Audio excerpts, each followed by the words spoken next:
여러분 안녕하십니까? C채널 뉴스입니다. 세월호 침몰 사고로 인해 청해진 해운의 실제 소유주인 유병언 씨에 대한 검찰 수사가 진행되고 있습니다. 유병언 씨는 구원파 교주였던 것으로 알려진 인물인데요. 다시 세간의 주목을 받고 있습니다. 오늘은 현대종교 발행인이신 탁지원 소장님을 모시고 유병언 씨와 구원파에 대한 이야기 나눠보도록 하겠습니다. 소장님 안녕하십니까? 예, 안녕하세요. 네. 이 세월호 침몰 사고 발생한 지 벌써 일주일이 넘었습니다. 이 세월호의 선박 회사인 청해진 해운과 이 구원파가 관련이 있다고 해서 주목을 받고 있는데요. 어떤 단체입니까? 구원파라고 하는 단체는 1961년도에 그 유병언 씨의 장인인 권신찬 씨와 사위인 유병언 씨가 같이 세우게 되어진 단체인데요. 보통 우리가 구원파라고 부르긴 하지만 이 이름을 사용하지는 않습니다. 왜냐하면 이 사람들이 구원론에 관한 한 중요한 문제가 있었기 때문에 이단으로 규정되어 졌는데 부르기가 기독교 복음 침례보다는 구원론에 가장 큰 문제가 있다 보니까 보통 구원파라고 그렇게 부르는 거죠. 그래서 구원파란 이름을 사용하는 것보다는 기독교 복음 침례회. 그런데 좀 주의해야 될 것이 기독교 한국 침례회라고 하는 정통 침례교회가 있기 때문에 그 이름을 사용하는 데 있어서는 혼동이 없었으면 좋겠고요. 그 구원파를 창시한 사람이 유병언 씨인데 그 청해진 해운 이 여러 지주 회사에도 깊숙한 영향력을 갖고 있고 또 그 두 아들이 가장 많은 지분을 갖고 있어서 그 일가와 또 직원들이 구원파 신자이고 또 이렇게 관계하고 있는 너무나 이런 여러 가지 직간접적인 관계가 지금 계속해서 드러나고 있는 뗄래야 뗄 수 없는 그런 기업과 단체의 관계로 알고 있습니다. 네, 말씀해 주신 대로 유병언 씨가 이 구원파의 교주라는 말씀이신데요. 어떻게 이렇게 막대한 자금력을 좀 행사할 수 있었을까요? 우선 그 기업이 교회이다라고 하는 보통 이단에게서 볼 수 없는 그런 특징들이 있습니다. 그래서 사업과 신앙을 연계해서 병행으로 이 단체를 이끌어왔다라고 볼 수가 있습니다. 그러다 보니까 신자들의 헌금과 사채들을 충당하기도 하고요. 지금 최근 언론에서 밝혀지는 것처럼 탈세 문제, 차명 부동산 그리고 여러 이 로비를 통하여서 이 모든 재산들을 축적한 그 의혹들이 계속해서 지금 검찰을 통해서 드러나고 있는 중인데 아마 이 결론이 드러나고 난다면 그동안 그 이단 사이비 단체 중에서 보지 못했던 참 엄청난 그런 결말들이 숨어 있지 않을까 싶을 정도로 많은 이 노동력 착취라든지 헌금에 대한 강요라든지 이단들의 특징이긴 하지만 이 구원파는 특별히 기업이 교회다라고 하는 이 특징 자체가 다른 이단들과는 조금 차별이 되지 않았나 생각합니다. 네.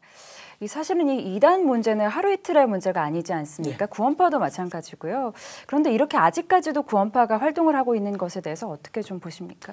이제 마지막 때 하나님께서 말씀하신 예언의 성취로 이단들이 나타나는 것은 너무나 자명한 일이고 당연한 일이죠. 그래서 우리는 이제 깨어 근신하고 경계와 예방함으로써 하나님께서 다 이겨놓은 싸움의 마침표를 찍으면 된다고 생각합니다. 그래서 신천지라든지 하나님의 교회나 통일교나 구원파란 이단들이 나타나는 건 당연한데 중요한 건 이제 자기들만 구원받는다라고 하는 선민적인 사상과 신앙과 의식을 심어주다 보니까 그 신앙과 사상이 그 신자들에게는 정말 어떤 것하고도 바꿀 수 없는 장적인 것들로 받아들여졌겠고요. 이게 또 하나님의 나라이고 천국의 소망이라고 생각한다라고 하면 어떤 이단이든지 그런 꾀임에 우리가 경계하고 예방하지 않으면 넘어갈 수밖에 없다는데 구원파도 신천지 등의 이단과 별반 다르지 않은 이단이기 때문에 그렇게 같은 이단의 선상에서 보고 있습니다.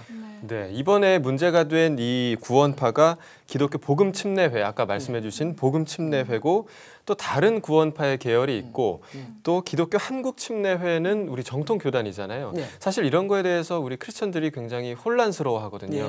좀 명쾌하게 좀 정리를 한번 해주시죠. 우선 이단들이 그 달을 이자의 끝단이라고 하는 한자어가 있지 않습니까? 처음도 두 번째 모든 게 비슷하고 은혜롭고 감동적이고 병고침까지 있지만 마지막이 다른 겁니다. 그래서 그 양의 탈을 쓰기 위해서 이름부터 비슷하게 사용하는 방법들은 대부분의 이단들의 특징입니다. 그래서 신천지 같은 경우는 위장교회라고 해서 장로교 간판에다가 마크까지 붙이고 교회 이름도 우리에게 익숙한 이름들을 사용을 많이 하거든요. 구원파 역시 장로교 간판을 도용한 이단은 아니지만 우리나라의 기독교 한국 침례회라고 하는 교단이 있지만 거기에 기독교 복음 침례회라고 해서 기독교 한국과 딱 두 글자만 다른 가운데 일반 사람들은 거의 기독교인조차도 분별이 불가능하고요.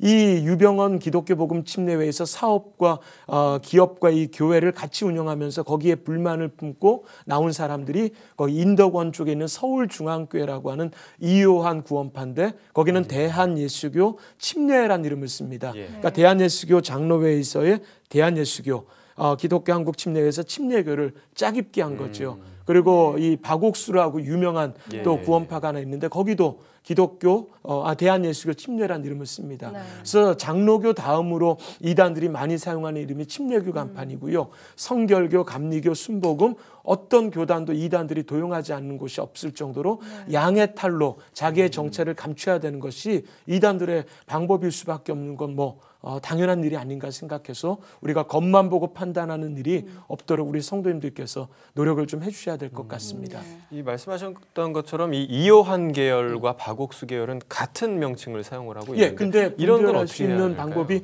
박옥수파는 보통 광고를 많이 합니다. 라디오나 또는 신문지상에. 근데 성경 세미나로 이 사람들은 타이틀이 있고요. 이요한 씨는 성경 강연회.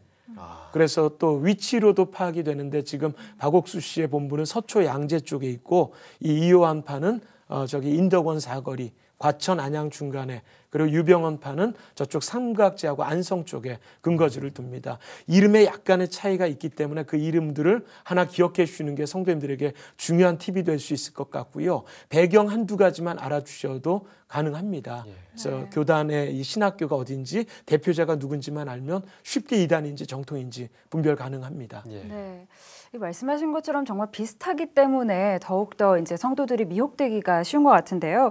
이 구원파의 교리도 조금 이제 저희가 짚고 넘어갈 필요가 있을 것 같은데 구원받은 후에 죄를 지어도 죄가 되지 않기 때문에 회개가 필요 없다. 이게 핵심 교리라고 들었습니다. 거기에 대해서 좀 설명을 부탁드립니다. 정말 이 기성교회에서는 볼 수 없는 그런 교리이죠. 우리는 단회적인 회개와 반복적인 회개, 날마다 짓는 죄에 대해서 우리가 반성하고 회개하고 기도로 마무리를 짓고 하는 그런 성화의 단계가 있지만 이 사람들은 한 번만 회개하면 더 이상 회개할 필요가 없다. 그래서 생활 속에 짓는 죄도 죄가 되지 않는다. 도덕 불감, 도덕 폐기, 양심의 가책을 느끼지 않는. 그래서 이번에 어제 기독교 복음 침례회 쪽에서 기자회견을 했지만 이준석 선장이 신자가 아니라고 하는데 이탈자들은 그가 신자이라고 벌써 증언을 했거든요. 그리고 유병언 씨가 그쪽을 창시한 사람인데 우리 교단의 신자일 뿐이다라고 하는 것에 어제 그 사람들의 기자회견은 저희가 의구심을 가지지 않을 수가 없습니다. 그런 가운데 이 사람들의 주장들이 결국 죄를 지어도 그런 양심적인 가책을 느끼지 않기 때문에 아이들이 설마 정말 그 신앙적 신념을 갖고 이 선장이 빠져나온 상황이라는 것이라면 이건 정말 크나큰 일파만파 엄청난 문제가 되는 것이 이왕 구원받지 못한 사람들을 살릴 필요가 있겠는가라는 신념으로도 이어질 수 있기 때문에 이것이 검찰 조사에서 분명하게 드러나야 되지 않는가라고 생각이 좀 듭니다. 이번 그 세월호 침몰 사고는 사고였다고 해도 사실 이단들이 이 사회 내에서 많은 사건들을 좀 일으키고 있거든요. 제가 유병언 씨를 검색을 해보니까 오대양 사건이 연관 검색어로 나오더라고요. 이 오대양 사건에 대해서 좀 간단히 설명해 주시죠. 오대양 사건이 그 1987년도에 8월 여름 뜨거운 여름날이었는데 용인 쪽에 있는 오대양 공장의 식당의 천장 위에서 32구의 시체가 발견이 됐습니다. 그때 그 오대양 교주라고 알려지었던 박순자라는 여인과 직원들 가족들이 모두가 이 자살 사건이다라고 해서 그때 당시에 정리가 됐는데요. 저희 선친이었던 아버님과 또 몇몇 분들이 이건 자살일 수가 없다. 분명한 타살이고 또 이 박순자 씨와 그 죽어간 사람들의 대부분이 구원파 신자였기 때문에 또 오대양이란 이름을 지은 사람도 유병언 씨로 알고 있습니다. 그렇게 깊은 구원파와 오대양 관련되어져 있는 상황인데도 불구하고 이게 자살로 처리되어진 것에 지금까지 의혹이 계속 되어졌다가 이번 세월호 침몰 사건 때문에 오대양 문제가 다시 불거지게 됐는데요. 그 실체에 대해서 아직도 받아들이지 못하는 국민들이 많이 있기 때문에 이번에 이 사건도 더불어 확인할 수 있는 계기가 되어야 되지 않을까. 그래야 역시 32구의 그 2명의 억울한 죽음 역시 밝혀낼 수 있지 않을까 생각하는데 약간 파면 팔수록 유병언 씨와 관련된 의혹들이 너무나 많이 그렇게 드러나고 있는 중이었어요. 검찰에서 이번에는 땜빵식의 그냥 소 잃고 외양간 고치기식의 잠깐의 그런 어떤 조사나 그런 확인이 아니라 근본적이고 본질적인 대책을 확인할 수 있는 그런 대책을 강구해 줄 수 있기를 국민의 한 사람으로서 그렇게 기대하고 싶은 마음입니다. 이 구원파 문제를 비롯해서 사실은 이단 문제가 갈수록 심각해지고 있는 상황인데요. 사실은 좀 신앙적인 기초가 부족한 우리 학생들을 대상으로 그 이단 포교 활동이 갈수록 활발해지고 있어서 또 걱정입니다. 이 문제에 대해서 어떻게 보시나요? 이번 세월호 침몰 사건에도 우리 아이들 희생자가 너무 많았기 때문에 어른들로서 이 숨 쉬는 것만으로도 죄스러울 정도로 모든 어른들이 이 땅의 어른들이 그러하겠지만 저 또한도 안산에 있는 교회들마다 다 만났던 아이들이 상당수가 있어서 마음이 많이 아픕니다. 하나님의 우선 위로와 평강이 있었으면 좋겠는데요. 그런 육적인 아픔들과 더불어 영적인 아픔들로 요즘 이단들은 어린 아이들에게 이 포교의 포커스를 맞추고 있다는 겁니다. 초등학생들에게는 학교 앞에서 먹을 거나 또는 좋은 학용품들을 주면서 접근하는 이단이 벌써 10년째 활동하고 있는데 초등학생들 피해자도 많고요. 중고등학생들은 예비 청년들이기 때문에 이 아이들만 잘 잡아놓으면 청년과 어른들에서 잘 휘하에 두고 활용할 수 있다라고 생각하는지 요즘은 중고등학생들의 눈높이에 맞춘 이단들의 활동들이 많아지고 있습니다. 그래서 대학을 만든다든지 영어가 중요하니 영어학원들을 운영한다든지 심지어는 연예인들 중에 이단에 속한 사람들의 영향력까지도 사용하면서 아이들의 피해가 확산되어져서 저는 개인적으로 우리 중고 청년들에게 집중적으로 그런 이단 교육을 좀 시키려고 노력은 하고 있습니다. 교회에서 우리 어른들만 대상으로 한 이단 교육보다는 어린 아이들부터 어른들에게 모든 그런 대상들로 한 이단 교육이 필요한 시점이 아닌가 생각합니다.